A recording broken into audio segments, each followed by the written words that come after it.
Good morning, students.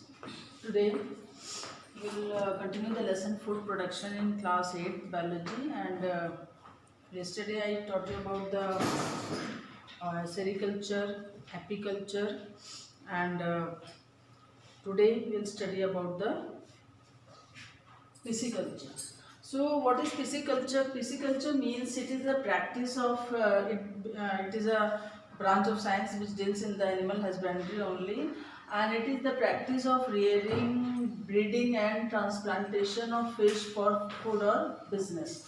So, whenever the fishes are reared on a large scale and they are bred properly for economic purpose, then that practice is called pisciculture. And for practicing the pisciculture, we need three types of tanks to rear the fish. First one is the nursery tank or hatcheries. Second is the rearing tank, and third is the stocking tank. So we'll discuss what are the things done in these three types of tanks and how the fishes are reared. So in first, the nursery tank or the hatcheries, these are the tanks where the fishes they lay eggs, and fishes which lay eggs they are collected and placed in the nursery tank, and these eggs, thousands of eggs they lay, and these eggs hatch into young ones. These young ones of the fish is called the fry. Now after the eggs converted into fry, now these fries they are transferred to the rearing tank. So second one is the rearing tank where these egg fries they are transferred, and here in the rearing tank only they grow and develop into fingerlings. They are called fingerlings because they are the size of the fingers. As we know that fingers, the size of the fingers only the fishes are of shape and size also. That's why it is called fingerlings. So from egg it is converted into fry, and from fry it is converted into fingerlings in the rearing tank. Now when they develop into fingerlings, now these are transferred to the stocking tank. Third one is the stocking tank. So these fingerlings which are now developed in the or reared in the rearing tank, they are now transferred to the stocking tank, and these fingerlings they grow as adult.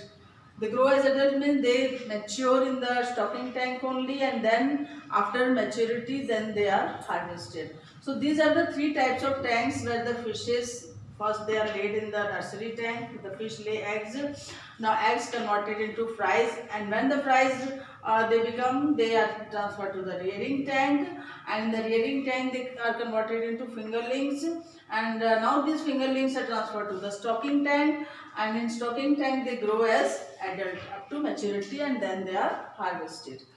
Now we'll talk about the management of fish tank. So these three types of tanks, a nursery tank, rearing tank, and stocking tank. So how they are maintained? What are the management practices done to so that the fish grow properly or reared properly? So first one is the providing adequate aerated water supply. So adequate aerated water supply, aerated means which contain oxygen so that they can also respire through gills. So these water supply should be properly done first in the different types of tanks, then only the fish can grow. Second is the maintaining cleanliness in the pond. Cleanliness means how to maintain the how to keep the tank clean so that they do not suffer from any kind of diseases. And third one is the removal of, so this cleanliness can be done by removing weeds. Weeds are the unwanted plants. So unwanted plants which grow in the tank, sometimes they are taken out, they are removed, and also maintaining the alkaline pH. Alkaline pH the tanks are maintained because it prevents the parasitic growth of the organisms. Parasitic growth means sometimes what happens, the parasites grow, and to prevent, and these parasites cause disease in the fishes. So to protect them from diseases, they are these tanks are maintained alkaline pH so that they do not suffer from any kind of diseases, as well as speed up the organic decomposition. So whatever the organic matter which are present in the tank, they are decomposed thoroughly by maintaining the alkaline pH.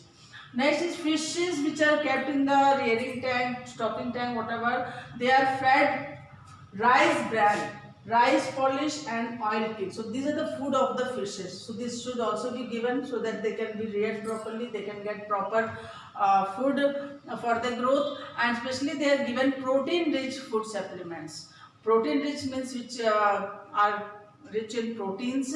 So these in the pisciculture, when we rear the fish on a large scale, then their diet should be properly given, and this diet contains protein rich feed supplements. So these are some of the methods or the points to for the management of the fish tanks for the proper and healthy rearing of the and breeding of the fish.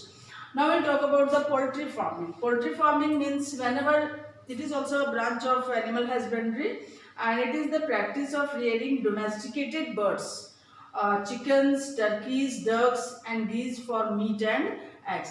So whenever the poultry birds, they are reared on a large scale, they are domesticated, and these poultry birds are chickens, turkeys, ducks, geese, and for the economic purpose. Economic means to get meat as well as eggs. So these for the production of the meat and egg, for the purpose of meat and egg, whenever these poultry birds are reared on a large scale, they are called poultry farming. And in the poultry farming, we'll study about two types, that is the broilers and the layers. So about broilers and layers I will discuss in the next class. What are the broilers and what are the maintenance done for the growth of the broilers and for the growth of the layer. That we will discuss in the next class. Thank you.